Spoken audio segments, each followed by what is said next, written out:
Salut à tous, c'est Frédéric Delavier. Ce soir, je voulais vous faire une petite vidéo de sociologie et d'anthropologie pour vous parler des médias et pour tenter de vous expliquer pourquoi les médias et les journalistes sont-ils en Occident majoritairement de gauche. Pour cela, je vous ai écrit un petit texte qui, je l'espère, vous fera comprendre qui nous sommes et pourquoi nous sommes ainsi.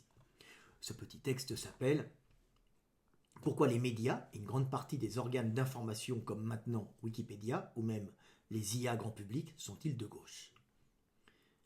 Pour comprendre cette véritable gangrène qui transforme en Occident les organes d'information en organes de propagande gauchistes, wokistes ou émigrationnistes, il est fondamental d'observer ce phénomène avec pragmatisme, détaché de toute idéologie ou émotion, et d'essayer de l'analyser pour en comprendre les intérêts énergétiques qui sont en jeu dans cette prise de pouvoir sournoise. La droite représente traditionnellement des intérêts des comportements dits virils, c'est-à-dire ce besoin masculin d'entreprendre brutalement et de s'imposer parmi les hommes pour prendre l'énergie et conquérir le territoire afin d'avoir primitivement les femmes et par là de continuer le monde.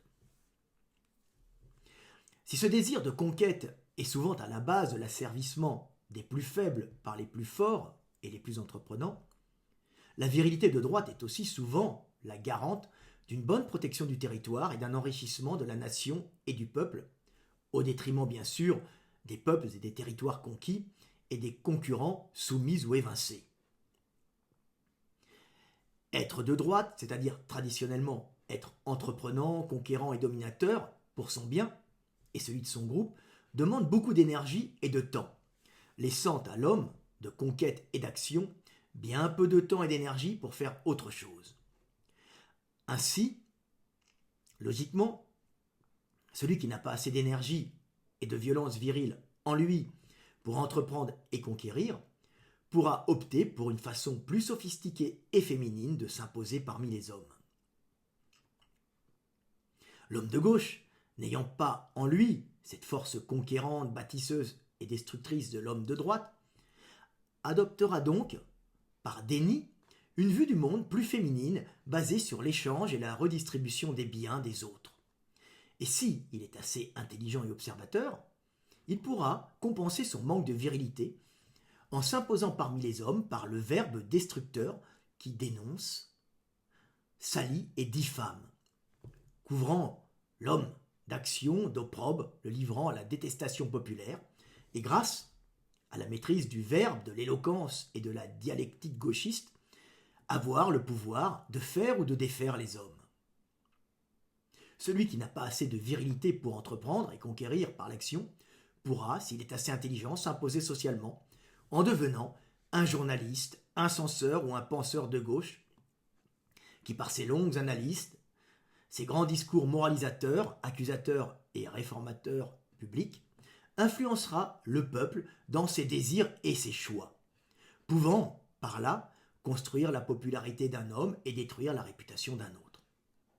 Les médias et les journalistes de gauche sont donc bien plus nombreux que les médias et les journalistes de droite, car l'homme de droite qui entreprend et conquiert et se plaît dans l'action n'aura logiquement que peu de temps pour faire autre chose.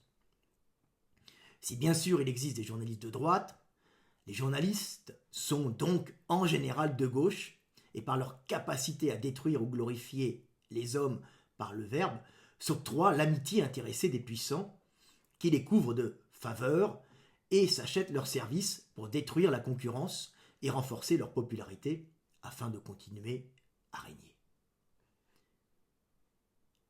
C'est ainsi que les journalistes qui peuplent les médias sont majoritairement gauchistes, car leur manque de virilité, souvent associé à un taux de testostérone bas, que laisse percevoir leur physique souvent malingre, ne leur permet pas de conquérir brutalement le monde.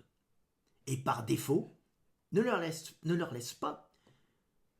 laisse comme seule option que de s'imposer et de prendre le pouvoir par le verbe et la plume, en salissant et en séduisant d'une façon très féminine.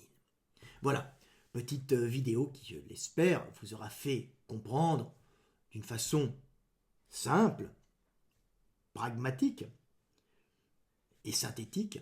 Pourquoi, en Occident, les journalistes sont-ils majoritairement de gauche? Voilà.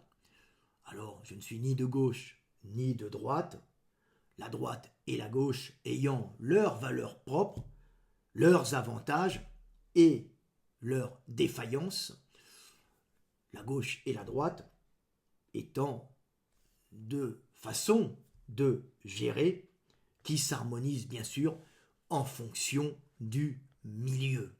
Donc on passe de gauche à droite, de droite à gauche, en fonction du milieu qui change bien sûr.